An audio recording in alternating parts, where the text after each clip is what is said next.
Akan tetapi juga ancaman bagi demokrasi dan hak masyarakat untuk mengetahui kebenaran. Pengalian penyelesaian sengketa jurnalistik ke Komisi Penyiaran Indonesia atau KPI adalah langkah yang salah kaprah dan berpotensi menambah keruwetan dalam penanganan kasus-kasus jurnalistik. Dewan Pers di sini memiliki kompetensi dan pengalaman dalam menangani sengketa jurnalistik. Sedangkan KPI dengan fokusnya pada penyiaran tidak memiliki kapasitas yang sama. Langkah ini pun tampak seperti upaya melemahkan peran Dewan Pers dalam menambah kendali pemerintah atas berbagai media penyiaran. Di sini saya jadi ingat masa-masa Orde Baru. Media-media banyak yang dibredel karena telah mengungkap sebuah fakta kebenaran atas keburukan rezim kala itu.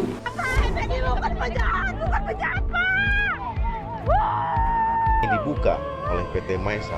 Konflik tanah di Indonesia sebanyak 214 kasus dengan luas 638,2 ribu hektar.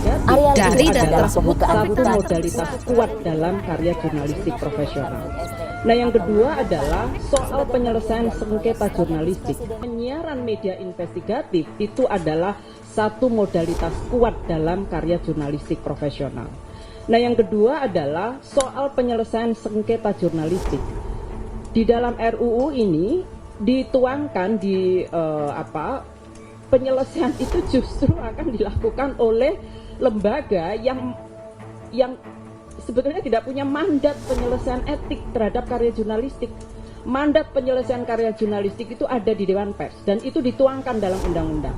Oleh karena itu penolakan ini didasarkan juga bahwa ketika menyusun peraturan perundang-undangan perlu dilakukan proses harmonisasi agar antara satu undang-undang dengan yang lain tidak tumpang tindih. Wajah baru rezim otoriter dalam menyensor kebenaran. RUU Penyiaran yang tengah digodok di DPR bukan sekedar lembaran hukum yang baru. Ini adalah sebuah manifestasi nyata dari rezim otoriter yang berusaha untuk membungkam demokrasi serta kebebasan pers. Rancangan undang-undang ini saat ini sedang banyak penolakan keras, terutama dari Dewan Pers. Di sini banyak kalangan menilai hal ini merupakan sebuah kemunduran yang besar bagi kebebasan jurnalistik dan hak rakyat untuk mendapatkan informasi yang transparan serta akurat. Dan imbasnya, bila RUU ini disahkan, demokrasi Indonesia sedang dalam bahaya yang besar. RUU ini disusun tanpa melibatkan Dewan Pers dan konstituen yang seharusnya menjadi garda terdepan dalam penegakan Undang-Undang Nomor 40/1999 tentang pers. Dan hal ini adalah sebuah tindakan yang mencerminkan sikap pemerintah yang akan menuju otoriter. Mengabaikan suara serta peran penting institusi yang bertanggung jawab menjaga independensi dan kualitas jurnalistik di Indonesia. Dengan tidak dilibatkannya Dewan Pers dalam penyusunan RUU ini, hal ini sangat jelas bahwa pemerintah saat ini tidak peduli dengan masukan dari pihak-pihak yang paling memahami dunia jurnalistik. Dan inilah awal dari sebuah pilar-pilar demokrasi yang ingin sengaja dihancurkan. Tidak akan sampai memberangus kebebasan pers, tapi secara kasat kalimat yang dalam pasal-pasal tersebut itu sudah sangat punya potensi besar untuk memberangus kemerdekaan pers. Antara lain soal apa? Soal kemudian berita-berita yang sifatnya eksklusif, investigasi itu bisa ditayangkan lagi. Padahal investigasi itu dasar daripada fondasi besar dari kita bekerja.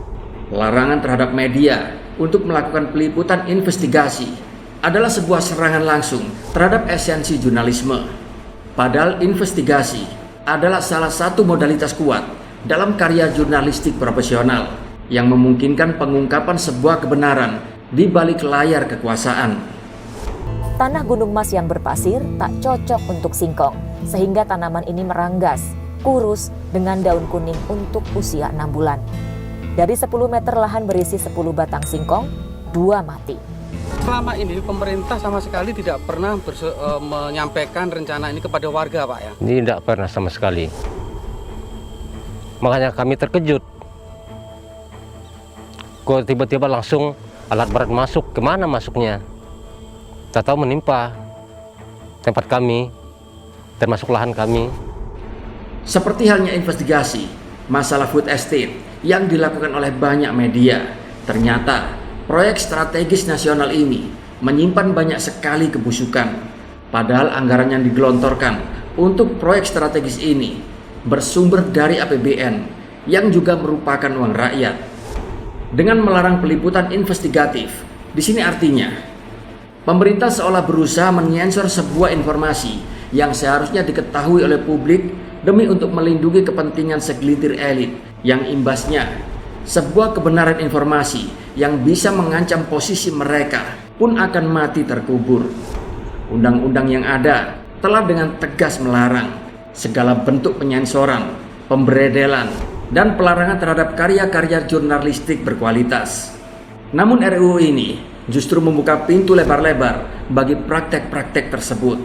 Ini bukan saja ancaman bagi pers, akan tetapi juga ancaman bagi demokrasi dan hak masyarakat untuk mengetahui kebenaran. Pengalian penyelesaian sengketa jurnalistik ke Komisi Penyiaran Indonesia atau KPI adalah langkah yang salah kaprah dan berpotensi menambah keruwetan dalam penanganan kasus-kasus jurnalistik. Dewan Pers di sini memiliki kompetensi dan pengalaman dalam menangani sengketa jurnalistik. Sedangkan KPI dengan fokusnya pada penyiaran tidak memiliki kapasitas yang sama. Langkah ini pun tampak seperti upaya melemahkan peran Dewan Pers dalam menambah kendali pemerintah atas berbagai media penyiaran.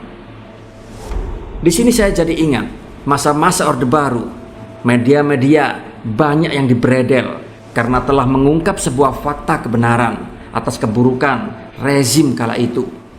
Pers seperti seolah tidak bertaji dalam mengungkap suatu kebenaran informasi yang akan mengungkap sisi-sisi buruk pemerintahan kala itu. Dan bagi media-media yang membangkang akan dicabut izinnya, dipenjara sebagai tahanan politik. Yang menjadi pertanyaan saat ini, mungkinkah Orde Baru ke depan akan muncul kembali? RUU penyiaran ini telah mengingatkan kita pada masa-masa kelam ketika suara-suara kritis dibungkam dan aktivis yang berani mengungkap kebenaran dihilangkan tanpa jejak. Salah satu contoh nyatanya adalah kasus penghilangan aktivis pada tahun 1998 yang hingga kini masih menjadi luka yang dalam sejarah demokrasi di Indonesia. Dan pada masa itu, kebebasan berpendapat serta berekspresi ditekan dengan tangan besi, yaitu oleh mereka-mereka yang berkuasa. Dan salah satu figur sentral dalam kasus ini adalah Prabowo Subianto yang saat itu dianggap sangat bertanggung jawab atas rangkaian penghilangan aktivis pro-demokrasi yang hingga kini jejak digitalnya masih tersebar luas di berbagai media. Bayang-bayang masa lalu tersebut saat ini pun masih menghantui dan menjadi pengingat betapa mudahnya kebebasan dan hak asasi manusia diinjak-injak oleh rezim otoriter.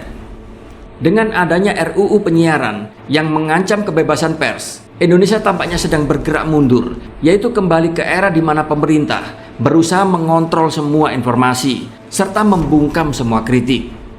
Di sini kita harus bertanya, apakah kita saat ini akan kembali ke masa di mana kebenaran disembunyikan? Dan bagi mereka yang berani menyuarakan kebenaran akan diciduk serta dihilangkan. Masyarakat, jurnalis, dan semua yang peduli pada kebebasan berpendapat harus bersatu untuk menolak RUU tersebut. Kita harus memastikan bahwa pers tetap merdeka, independen, dan mampu menjalankan fungsi pengawasannya tanpa takut akan represi. Karena hanya dengan kebebasan pers yang terjamin, demokrasi Indonesia akan bisa tumbuh dan berkembang dengan sehat. Jadi kesimpulannya di sini, RUU penyiaran ini bukan hanya ancaman bagi dunia jurnalistik, tetapi juga ancaman bagi demokrasi serta kebebasan berpendapat di Indonesia. Pemerintah yang seharusnya melindungi kebebasan ini justru telah mengambil langkah untuk membungkamnya. Di sini kita harus belajar dari sejarah kelam dan memastikan bahwa masa depan Indonesia adalah masa depan yang bebas, di mana sebuah kebenaran dan keadilan selalu menjadi yang utama. Salam demokrasi.